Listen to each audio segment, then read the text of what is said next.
മലപ്പുറത്ത് ഫോണിലൂടെ മുത്തലാഖ് ചൊല്ലിയ സംഭവത്തിൽ പോലീസ് കേസെടുത്തു. ഇന്നലെ ന്യൂസ് 18 ഈ വാർത്ത പുറത്തു കൊണ്ടുവന്നത്. കൊണ്ടോട്ടി സ്വദേശി വീരാൻകുട്ടിക്കെതിരെയാണ് കേസ്.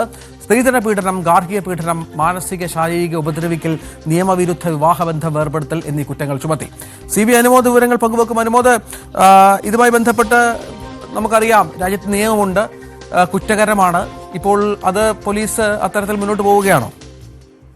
രഞ്ജിത്ത്, ഇന്നലെ ഇത്തരത്തിൽ ഒരു പരാതി വന്നപ്പോൾ തന്നെ വനിതാ കമ്മീഷനായിരുന്നു ഇവർ പരാതി നൽകിയതായിട്ടുള്ള വിവരമുണ്ടായിരുന്നത്. ഇന്ന് ഇപ്പോൾ വനിതാ പോലീസ് സ്റ്റേഷനിൽ നിന്ന് ലഭിച്ച വിവരപ്രകാരമാണ് ഇവർക്കെതിരെ, ഈ വീരാൻകുട്ടിക്കെതിരെ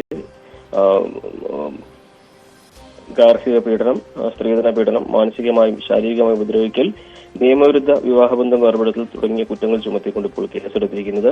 യുവതിയുടെ മൊഴി എടുത്തതിന്റെ അടിസ്ഥാനത്തിലാണ് മലപ്പുറം വനിതാ സെല് ഈ ഒരു കേസുമായി മുന്നോട്ട് പോകുന്നത്. ഇതിൽ തുടർ നടപടികളൊക്കെല്ലാം ആവുന്നേ ഉള്ളൂ. പ്രാഥമികമായിട്ടുള്ള നടപടികൾക്കാണ് ഇപ്പോൾ തുടക്കമായിരിക്കുന്നത്. നേരത്തെ തന്നെ ജില്ലയിലെ പല പോലീസ് സ്റ്റേഷനുകളിലും മുത്തലാഖുമായി ബന്ധപ്പെട്ട പരാതികൾ ഉയർന്നിരുന്നു. അന്നെല്ലാം എടുത്തിരുന്ന അതേ വകുപ്പുകൾ പ്രകാരം തന്നെയാണ് ഇപ്പോഴും കേസെടുത്തിട്ടുള്ളത്. എന്താണെങ്കിലും നടപടികളുമായി പോലീസ് മുന്നോട്ട് പോവുകയാണ്. അതാണ് സാഹചര്യം.